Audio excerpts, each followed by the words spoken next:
Avant donc de parler des ensembles, il convient que nous fassions un petit bond en arrière. Et là, nous parlerons de révision. Je révise, comme vous le voyez à l'écran. Compose les nombres suivants. Voilà pour ce qui est de la révision. On vous demande de composer les nombres. En petit a, 1 millier, 8 centaines et 2 unités. En petit b, 1 millier et 4 unités. En petit c, 1 millier, 9 centaines, 7 dizaines et 1 unité. Pour ce faire, naturellement, nous avons besoin d'un tableau de numération qui se présente comme il suit. Vous le voyez à l'écran. Voici notre tableau de numération. Et maintenant, je vais commencer par le petit a. Nous disons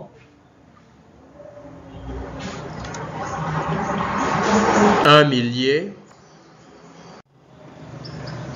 Comme je le disais, donc nous commençons par le petit a. 1 millier, voilà un qui apparaît à la colonne des milliers. 8 centaines, voici 8 qui apparaît à la colonne des centaines. 2 unités, voici 2 qui apparaît à la colonne des unités. On se rend bien compte qu'aucune indication n'est donnée concernant la classe des dizaines.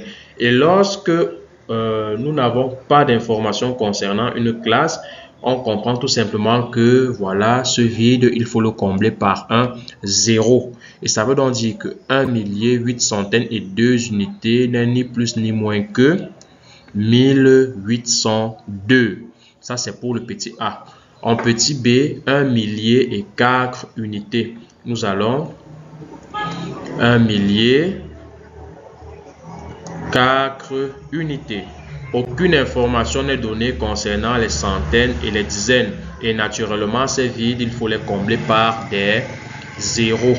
Ça veut donc dire que 1 millier et 4 unités, ce n'est ni plus ni moins que 1004.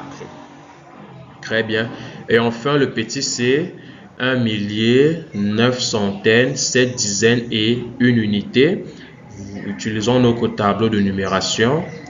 1 millier, 9 centaines, 7 dizaines et 1 unité. Vous le constatez par vous-même, tous les chiffres ont été indiqués. Ça veut donc dire que 1 millier, 9 centaines, 7 dizaines et 1 unité, ce n'est ni plus ni moins que 1971. Voilà donc pour ce qui est de la révision. Après, dans cette révision, nous passons donc